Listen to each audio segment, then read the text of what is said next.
All right, I think, my clock is saying 12 p.m. Eastern Standard Time, so I think I'll begin. Hello, everyone. My name is Martin Sortel. I'm the Business Director for Access to Arts. We are an Adelaide-based sector development, disability arts sector development organisation. I am hosting today's little lunch online. I feel I need to make some kind of surprise. Here I am. But so I am speaking to you from Adelaide. Adelaide is in the Kaurna lands of the Kaurna people. Access to arts and Arts Front and Feral Arts and everyone. We recognise and acknowledge the enduring ownership of the Kaurna people of the Adelaide Plains, and we welcome their future, current and future and past leaders. Welcome. I thought I'd be a lot cooler than I kind of am. So I will stop talking. No, actually, first of all, I'll just run through a bit of housekeeping. So today's little lunch is 30 minutes. It's being recorded and streamed live and will be available for viewing afterwards on www.lol.com.au.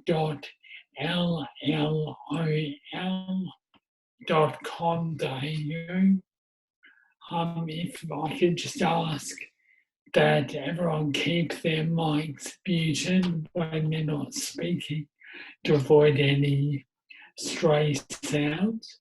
You're invited to introduce yourself on the Zoom chat and say whose country you are in today, and use the chat to ask any questions.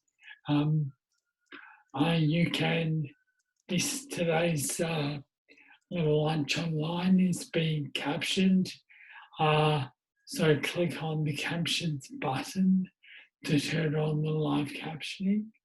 And we also have live Auslan signing. So click on the Auslan video to pin it to the front of your page. So I will kind of talk less, and I would like to introduce Adelaide-based poet and performance artist Alison Paradox, who we invited along to speak today because we think she's kind of awesome. So hello, Alison. Hello, Martin. I think you're kind of awesome too, and everyone at Access to Arts and everyone that's joined today. It's so nice to see all these faces, and anyone that is watching at a later date, because I've done that myself, watched many of these at a later date, and they've been fantastic. So thank you to Feral Arts and to everyone who's put these together and invited us today. So nice to be here. Yeah, certainly. I'm very, very fortunate and lucky to have been invited to join in this little lunch online. You wouldn't be able to tell, given the way I'm blathering on, but actually I'm a trained journalist, so go figure. So I You're guess very good at words, though. You are. Well, thank you. Print journalism is obviously my strength. So the first question, I guess, is the question of the the current year. How are you coping with the whole COVID-19 situation? And I think the response that we are socially going through. Yeah. Okay. Well, I should actually properly introduce myself as Martin has already, though. I'm Alison Paradox. I'm a performance artist, predominantly working in poetry, but I collaborate a lot with my partner, who's a sound designer, 5000 AD, to create accessible art. And I'm speaking on Gauna land today. So, hello. Thank you for having me. Yeah, this situation, I think, for us all has been a huge. It's been something that we've all had to deal with on many levels in our own personal ways. I think predominantly for people with chronic illnesses and disabilities, there's a whole host of other issues that rear their head through this time, and also particularly for artists. So if you combine the two, it's sort of a double whammy of two quite marginalised communities who very rarely have our voices heard. I'm probably in week maybe 8 or 9 of self-isolating myself at the moment. I have Ehlers-Danlos syndrome and significant scoliosis, which does cause organ dysfunction. So my I'm quite immune compromised. So as soon as the word was out, well, we need to kind of bunker down, I was like, all right, well, I need to do this. There's no choice. For the first 3 or 4 weeks, I really struggled to understand what I was feeling. I was feeling a lot of numbness and I couldn't quite work out. I just felt agitated all the time. And I think in about sort of week 4 or 5, I realised what it was. I think it was predominantly anger. And that anger was coming from the fact that it was becoming so very, very apparent that through this pandemic, marginalised voices were just being completely overlooked in any kind of policy and procedure making and looking to the future and what was actually going to happen. We were, especially people in the disability and chronic illness communities and the elderly, we were being used as examples of who you don't want to be right now. And it's sort of like, well, great, that's lovely, thank you. How are we being factored into the plans for moving ahead? And I think, the stimulus package really sort of hammered that home when we were completely overlooked. Carers and disabled people were, yeah, great, we've got this $750. I mean, that's wonderful, don't get me wrong. It's bloody great. I've never bought a TV in my life. I can buy one now. Partly to do with my eccentricity, but, it'd be great to have a TV. But, then we've got this job seeker allowance that's come in, which, again, very, very, very needed because so many people have lost their jobs and their livelihoods right now. But it's more than what anyone on a disability pension gets normally. And we were the message that was sending was that this is all a measure on your net worth right now as a contributor to society. Although that wasn't overtly said, and I think anyone in the arts industry is really feeling that as well, because there's been a lot of measures taken in for various sectors of the working community, and the arts industry have very much been overlooked.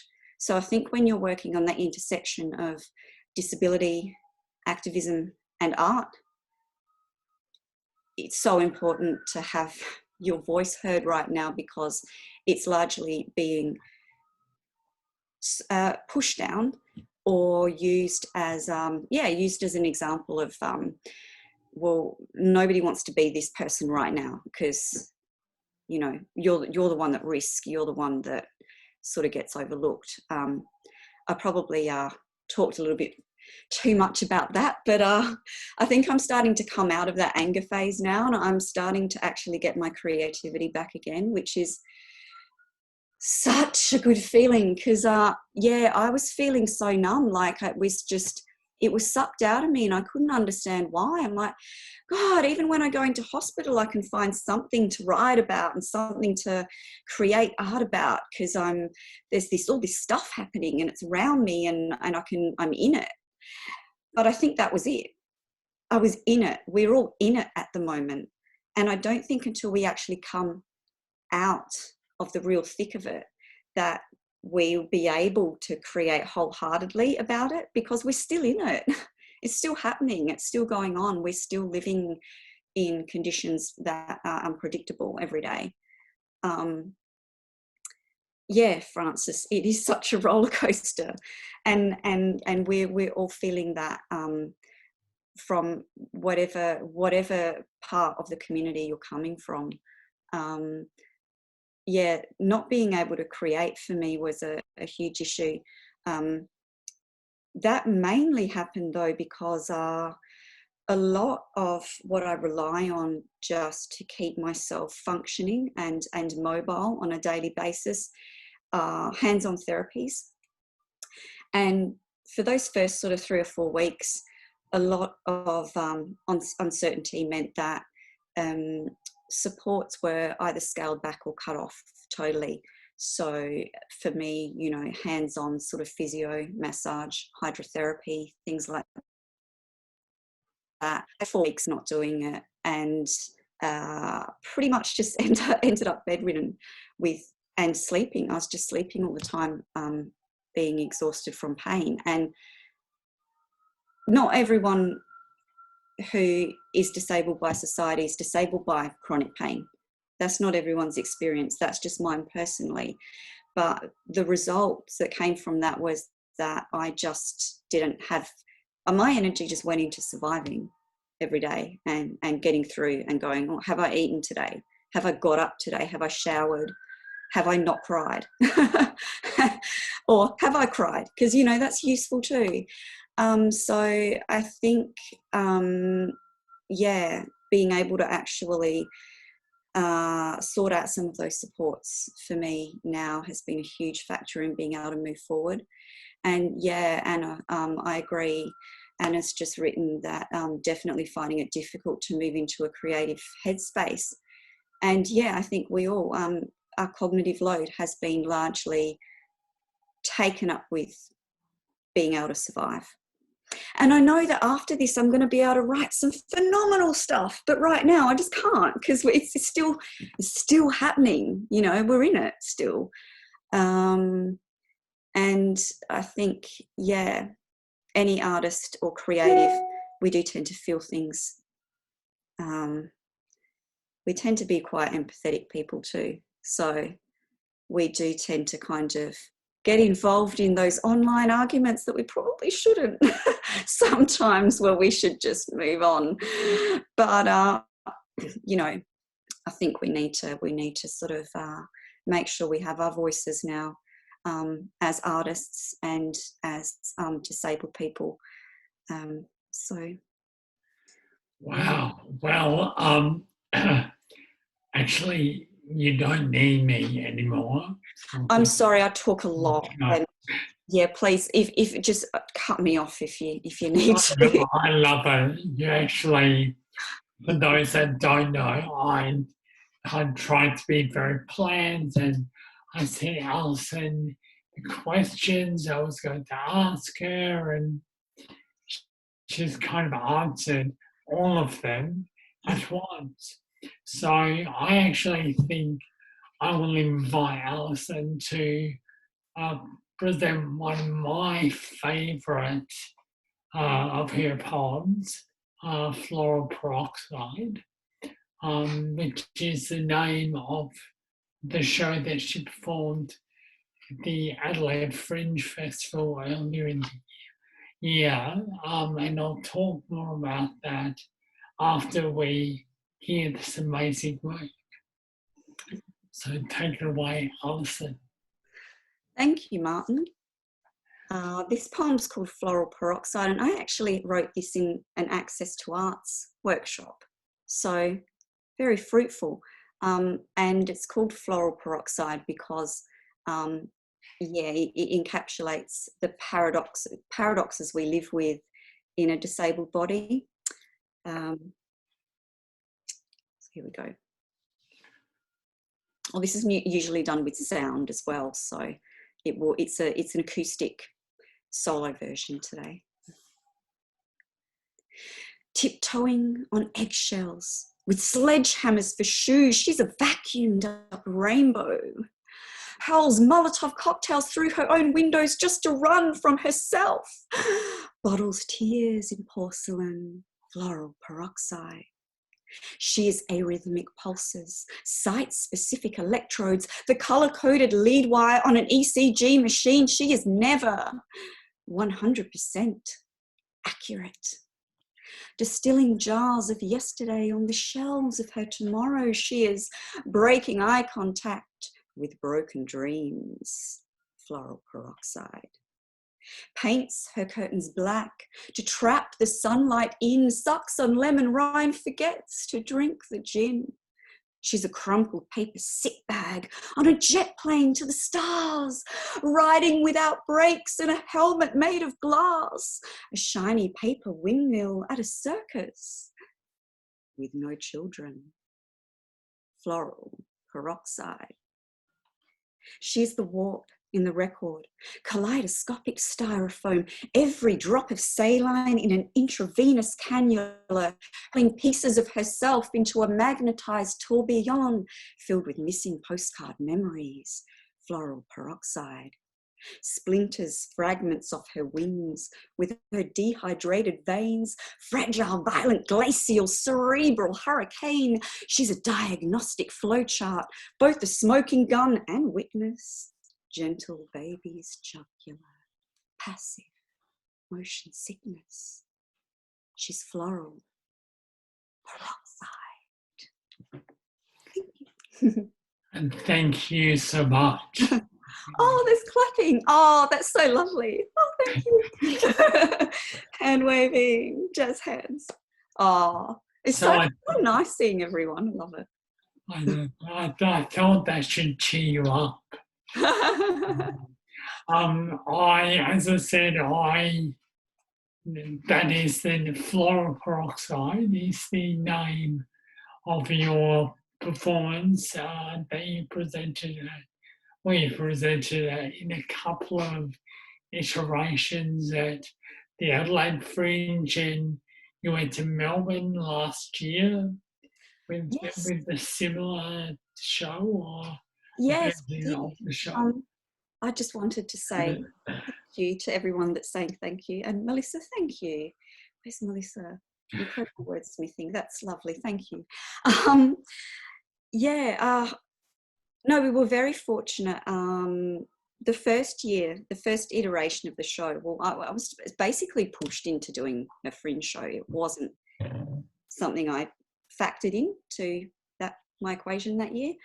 And I'm really glad I did, because I ended up collaborating with my partner, as I said, 5000 AD, who's a sound designer. And I wanted to create, one thing that was really important to me was that every time I got booked for a spoken word event, locally or interstate, more often than not, I'd go there and I couldn't invite any of my friends who used mobility aids, because it was always down 2 flights of stairs, up a flight of stairs. And, it's venues, I get it. It's what we deal with today. But every time I'd address this with organisers and promoters, it was like, oh, too hard. And I'm like, why is it too hard? The other thing was, I was standing at a gig one day while someone else was performing. I'm looking around and I'm thinking, if I couldn't hear what this person was saying right now, what would be here for me? absolutely all. And it's just someone waving their hands on a stage. So it was really important for me to create a show that was like, right, I'm going to do this. I'm going to do it the way I want to, not how somebody else wants me to do when they book me for a gig. I'm going to do it how I want. So I wanted my partner to interpret the sounds. The work is about the clinical violation of the body. I was also involved in a very traumatic accident as a child at the age of 4. Was very badly burnt and underwent surgeries from the age of 4 to about 15. I'm sorry, I should have said some trigger warnings before I started launching into this story. But that had a huge impact on me in that my body was never mine. Throughout my childhood, my teenage years, that sense of clinical violation that was inflicted and thrust upon my body was not given to me as a choice. And I wanted the feeling and the emotion to be portrayed in sound. So my partner, Matt, whose artist name is 5000 AD, did a fabulous job translating those emotions into sound. And then, of course, it was very important to have either an Auslan captioner or a captioner or an Auslan interpreter. And we thought if we had a video captioner, who we got Ian Gibbons in, and he created these wonderful images with the captions, and we're like, well, maybe Auslan would be a bit of overkill because there's me performing, there's sound stuff, there's flights, there's everything. So we'll probably leave it at that for now and see feedback. We ended up winning the Graham F. Smith Peace Foundation Award that year, which was crazy for me because this show was just funded off my partner and my disability pension. You know, it was like we had no funding. It was just like our pensions going into it. So winning that award for us was, for me, it was more about the fact that I felt that, well, our art is being taken seriously by the disabled community, because it was because of those aspects in accessibility that we won it. So we ended up taking the show to Melbourne the following year. I applied for a grant, just a small grant, which we were successful at, which was fantastic. And then we weren't going to do the show again, but then, I don't know, that performing thing kind of happened to me and my partner, and we're like, we got to do Fringe this year because there's so many things we wanted to improve on. And there was a lot of feedback we had from audience members, particularly those with disabilities, that we just really wanted to improve a lot of the aspects that we started making work on in that first iteration. So we did it again in 2020. At this stage, I'd say we're not doing it again in Adelaide, but you know what happens. Festivals come up and you're like, oh. But it's time to move on and create new work now, I think. We may do it interstate again, but maybe not in Adelaide for a while. I'd like to do something new that, just because I'm a disabled artist, you know, I don't want to just be known for creating art that is about my disability. So I think it's very important for me now that I've had one standout show that's been about my disability, that my work from now on is reflective of just me as an artist and person other than that, because there are many aspects to my personality, not just being disabled. So yeah, I think I need to take some time to do that. Sure. All right. Well, without wanting to drag you back over old territory, I'd like to actually invite you to present another work. You kind of said, oh, well, there's these two I could do. And I thought, oh, I'll pick one that relates to what we've been talking about. However, they both equally relate. So maybe I'll invite you, Alison, to present one of the two poems that you think would you'd better like to present to us. Sure. Thank you. And I know we've only got 5 minutes left, so one more poem. This is a poem that I wrote about, well, I have to credit Martin and the team at Access to Arts for bringing me out of my disability shell for this poem, because I spent most of my life being taught to hide my disability, or the way society has disabled me, rather. I was taught that that was something that was my fault and that I needed to keep that hidden.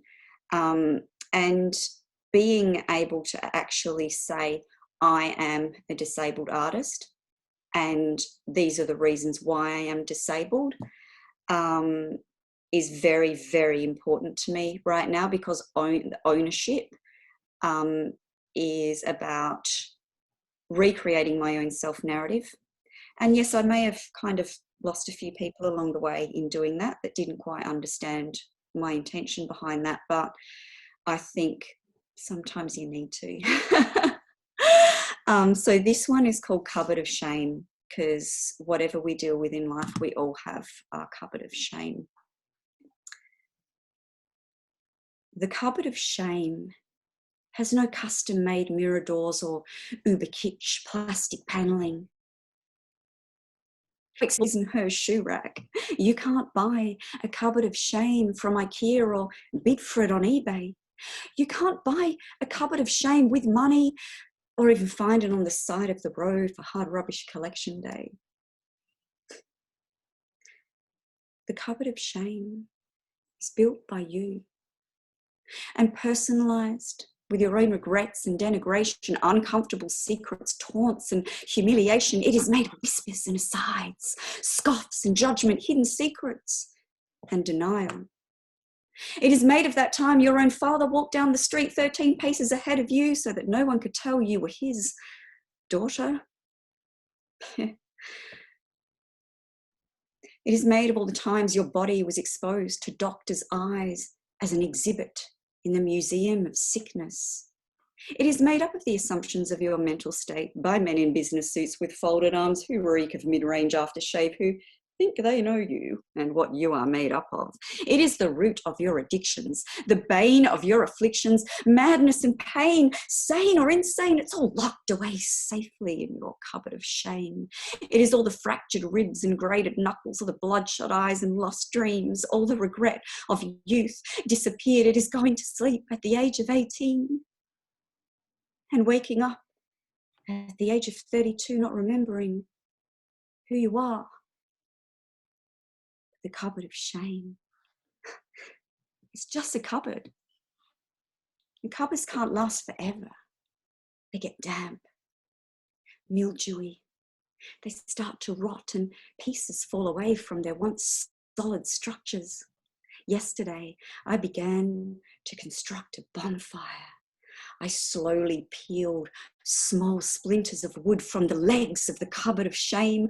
I unhinged its rotting doors. I put an axe to its broken frame, and someday soon I shall be warmed by its bittersweet flames until all that remains are the blazing ashes of memories left from my cupboard of shame. Yay, thank you, Alison. Now I've got mere moments until we have to end this. So I just wanted to quickly say that the signing dropped out for most of this lunch, which is really unfortunate. But Feral Arts will be re-recording the signing video tonight, and we'll post it on the lunch page. And then, yeah, that's time. So I will respond to, well, Alice and I will respond to Riona's question after the show. So thank you all for attending. Thank you, Alison. I think you've got a whole lot of new fans. So, because this chat is blowing up. Thank you to ferals, thank you to the interpreters, thank you to captioners, thank you to ball boys and linesman people. So, yay, and we'll see you tomorrow. Bye. Thank you. Thank you for having me. Bye.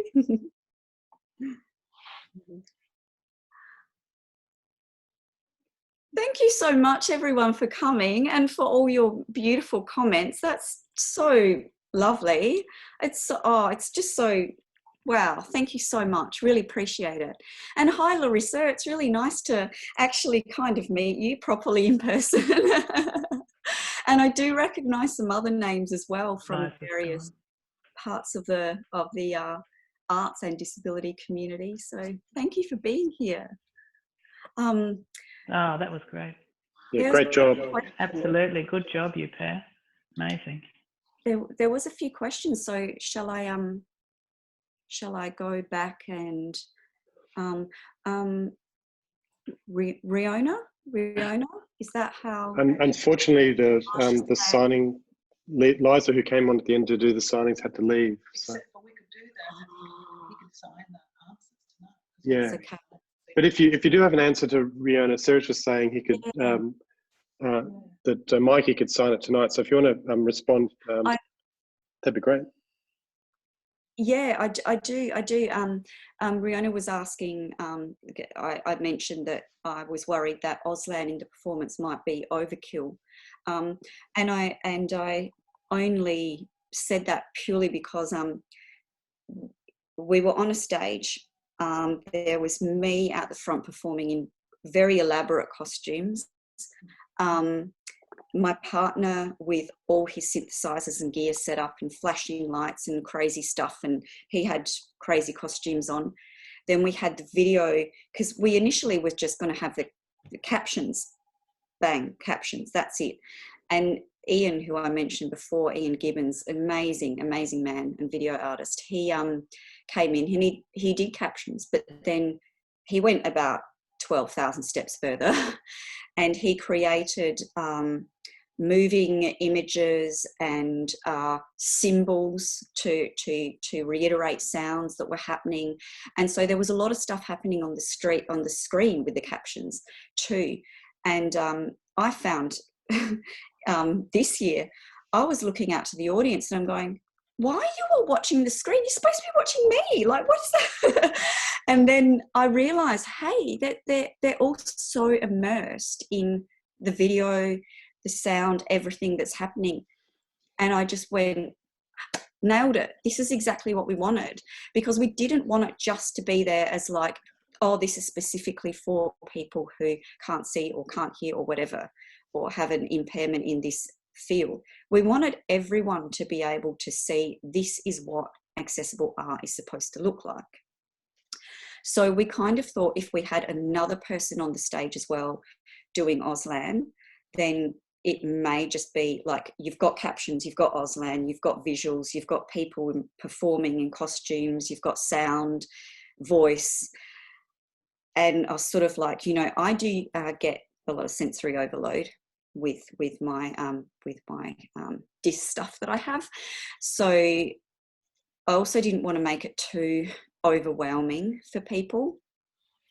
So they were sort of like, I don't know where to look. I don't know. There's too much going on. There's 5 shows happening at once. But yeah, definitely take on board any feedback from deaf and hearing impaired members of the audience on that one. If anyone wanted to give us some feedback or advice. So hopefully I answered that one okay. Right, Alison, thank you. You can look and see people that just stayed to hear the answer. And Melanie asked about venues and presenters that we both feel, Martin, that are doing a good job in terms of prioritising accessibility for both artists and audiences. I really like Nexus Arts. They really went out of their way to accommodate our needs for our 2020 Fringe show, and were absolutely amazing, over and above amazing with any requests we had. Nothing was too hard. So Access to Arts, I mean, they're very accessible, very, very inclusive. And I think that's reflected in their program. That's, you can largely see that they not only, they specifically cater for many different marginalised communities, particularly in their cultural programs. So could not recommend Nexus enough. Wonderful, wonderful staff. The sound tech we had, Noni, was mind-blowingly wonderful. Lisa Capnari and everyone there were fantastic. Martin, I don't know if there's anyone that you would like to specifically add. Well, I think it's dangerous or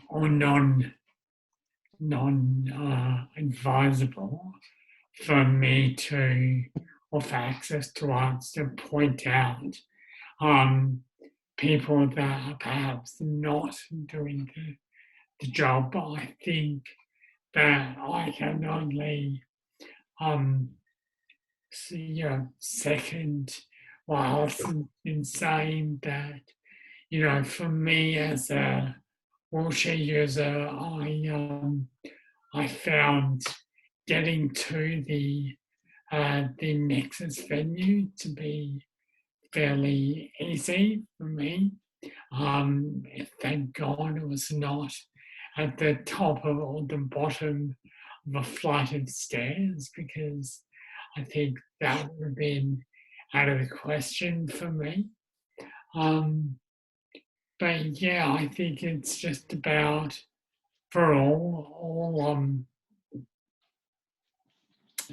venues, to actually just be mindful that, you know, it's about making things accessible for people, and not just physically accessible. It's not just about installing a ramp, but it's about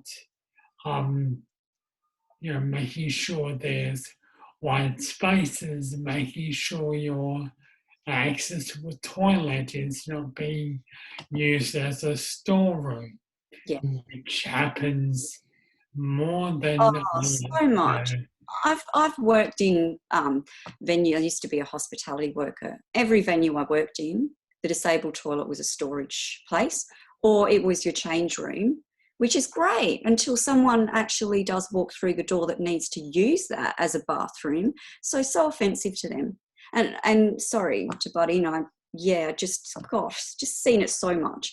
And gender neutral bathrooms as well. Very few venues have gender neutral bathrooms.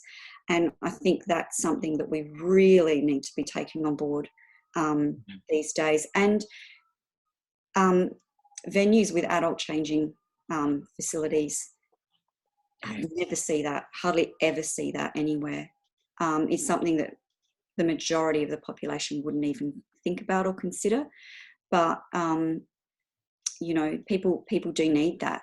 And just because they have higher access needs, why should they be shut out of being able to experience performance and theatre and live art and restaurants and venues and bars and pubs and whatever they want?